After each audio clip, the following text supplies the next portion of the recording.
Hi everyone, welcome to the Happy Apple Show on a Wednesday this week, randomly, because I am going out tomorrow night. My husband's getting a new to him car, not a new car, but a new to him car. So he loves cars. He gets dead excited. So we are going out for a drive tomorrow night as soon as he finishes work. And then we've got our pub quiz on a Thursday night. So I'm not going to be able to fit in the Happy Hustle show tomorrow. So I'm here. I'm going to do it tonight instead. That is the beauty of being self-employed and having your own business. You just get to make up the rules. So I fit in the show whenever it works in my life, and it is always available on replay. If you are interested in joining me for the Happy Hustle Show live, because I can chat to you and answer any of your questions, make sure that you sign up for Telegram notifications. Telegram is an app that you install on your phone. It's completely free, and you get a push notification whenever I go live, and you don't have to join me, but it lets you know I am live just in case you do want to join me. Hello, Claire.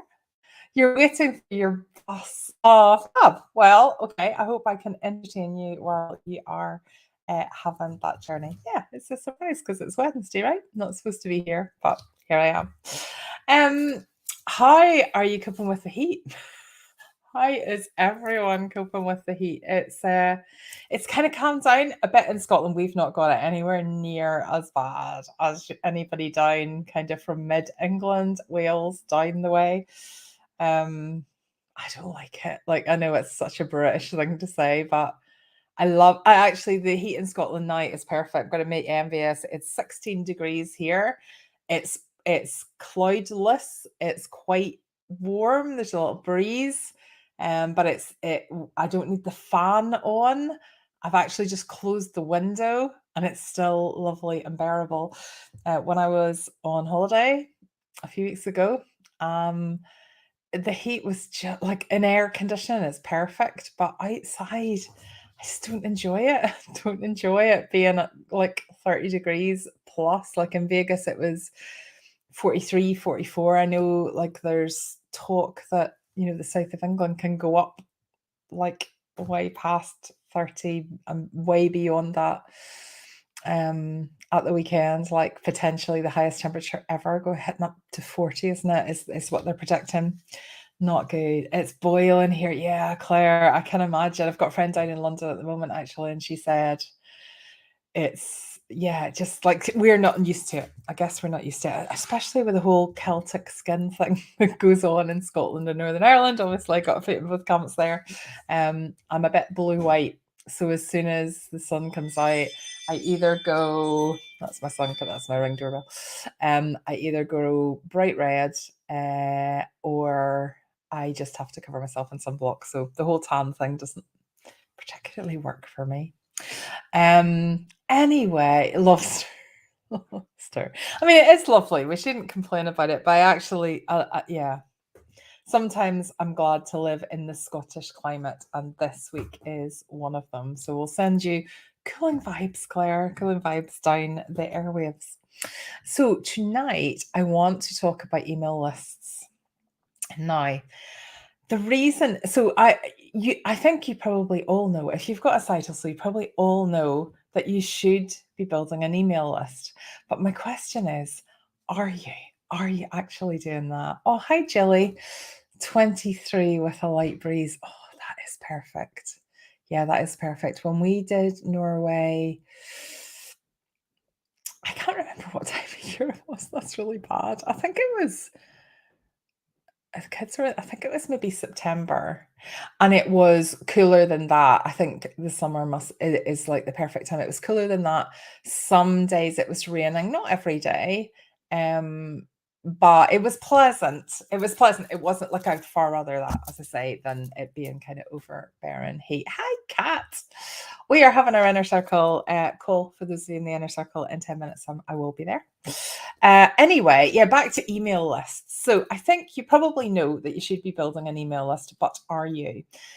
Since I have been not well over the last week, I've been doing a bit of mindless social media scrolling, which I don't usually allow myself to do in any sort of significant amount of time, because I could get lost in that. Like, it definitely steals a lot of my time when I should be working. But I allowed myself to rest, and I was doing social media scrolling. And I came across quite a few people in mastermind groups and coaching groups that I am in who have had either their Etsy shop closed down, or their Facebook page closed down, or their Facebook page restricted, or their Instagram account restricted. So I don't know if it's more prevalent at the moment than it has been before, or if I just have become aware of it, and therefore my reticular activating system that I talk about all the time is just kind of seeking that news out there. But it is definitely possible for you to get your Etsy shop shut down, your Facebook group shut down, your Facebook profile shut down, your Instagram profile shut down, your Pinterest account shut down, your LinkedIn account shut down, whatever it is you use as your primary method of communicating with your customers. Now, I don't want to scaremonger you, and I don't want you to kind of think, well, there's no point in building any of those up because it might get shut down, because there definitely is a point in building all of those up. And it's a free way of marketing, so it's not to be sniffed at. However, the only asset that you actually own, so when you're promoting your business through social media, you are borrowing Mark Zuckerberg's platforms pretty much. So at any point, Facebook in particular, well, obviously on Meta it is now, isn't it? Instagram as well, are really bad for not having any face-to-face customer support. So you could be reported or flagged up for something that isn't really anything, do you know? So you could make a comment and it kind of flags some sort of bot to say that you've said something that was maybe, I don't know, like racially inappropriate, whatever, when it wasn't. Maybe it's just something that kind of flags up an error, which can happen quite easily. But there isn't really anybody that you can speak to at Meta. So you can't, when that sort of thing happens, it's really difficult to actually get it resolved. So my account has been restricted a couple of times. Both situations were because they felt there would be a security risk, where I literally have a laptop over there and I've got a laptop here, because I'm, instead of kind of moving, so I've ended up with two laptops instead of kind of moving and connecting this one up every time I'm going live, which obviously I'm doing regularly. And I've got a different laptop that I use for my day job. Anyway, I'd been setting something up on StreamYard on my other laptop over there, walked over here, went live. So signed into StreamYard, went live. So within kind of a minute, access StreamYard on a different computer, and it immediately prevented me from going live, blocked me from going live for 30 days, because it thought somebody was trying to hack my account, because how could I possibly be in two computers at once? So just things like that can happen. So it's not like, getting your account blocked or getting your Etsy account taken down. Like, your Etsy account can get taken down because you have breached some sort of a trademark that you weren't aware of. So you'll be aware that you can't sell things related to Disney or, any sort of big trademark brands. But sometimes, like for example, in my personalized jewelry, I could be selling a necklace that says, so the word superhero is trademarked. Here's one for you. The word superhero is trademarked. So I could put one big thing that a lot of hand stamped sellers were selling a few years ago was a key ring or something, like a gift for Father's Day, that said, Dad is my superhero, something like that. That could get your Etsy account shut down now, and you probably wouldn't realize it. Like, there's probably not many people going, I know the word superhero is trademarked, but I'm still going to use it anyway. It's probably just because you have no idea. So the point is that these things can easily happen to you without you kind of, like treading the line, where you're going, well, I know I shouldn't be selling Disney, but I'm gonna. Like, if that happens, then it's sort of on you that if you know and you're still doing it because you justify it for whatever reason, it's on you. But sometimes it can happen, and it's just been a genuine mistake. So because all of this can happen, and you put your heart and soul into your side hustle, and you absolutely don't want to lose all those connections, all those customers that you have made, you need to have an email list, because this is the only thing that you genuinely own that's a completely kind of separate asset. So if you have a whole load of people in a Facebook group or a whole load of people on your Instagram account or on your Pinterest or whatever it is, and that goes for whatever reason, that disappears. Like tomorrow, Mark Zuckerberg could decide to just close down Meta, it could close it all. It's entirely possible. Like look at Elon Musk and the whole Twitter thing, and it's all going a bit like sour over there. So you just don't know what sort of impact like somebody who has that sort of control could have. Anyway, should it go, the only way you would be able to get in contact with your customers is through your email list. You will always be able to email people. You own those email addresses once you've gathered them with permission.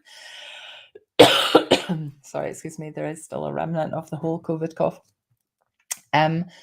So you need to be building your list. The bigger your email list is, the easier your side hustling is going to be, the easier selling is going to be, because the more people you have to sell to, the easier it is to sell, because only a small percentage of people will ever buy from you. The bigger your list, that percentage then becomes lots more people. Sorry, hold on, let me just take a drink. So what I want to say to you here is, I hear a lot of people saying, yes, I know I should be creating an email list, but I've not done it yet. It is one of my biggest regrets. I was one of those people when I started my side hustle. I'm like, well, why would I need an email list? That sounds like extra effort that I don't have time to do.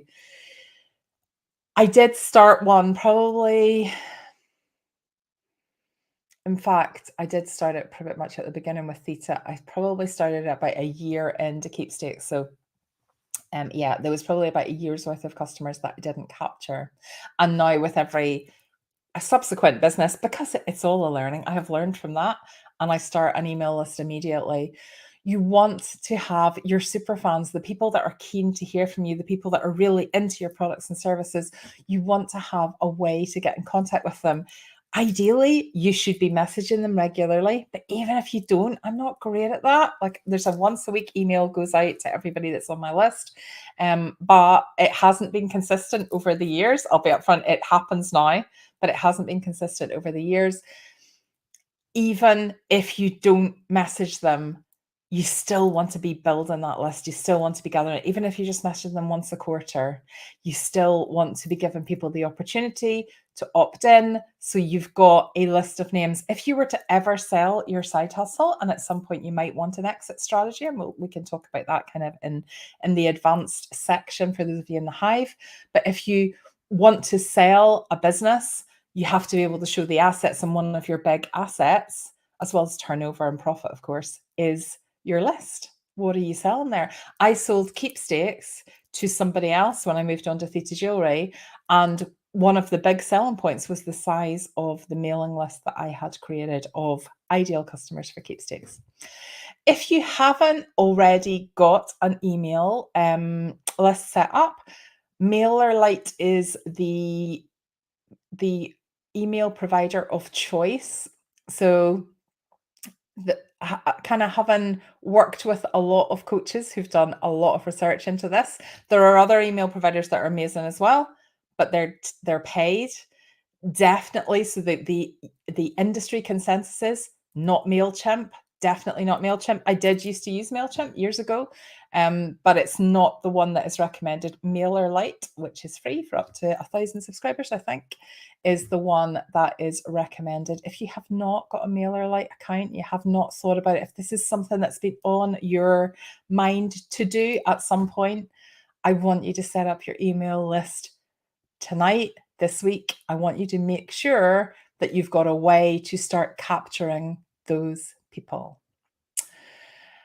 Who on earth would trademark the word superhero? I know here's the thing. Some people do it just to make profit. So then just to kind of take down their competitors. I mean, it's a very small percentage of people that are difficult.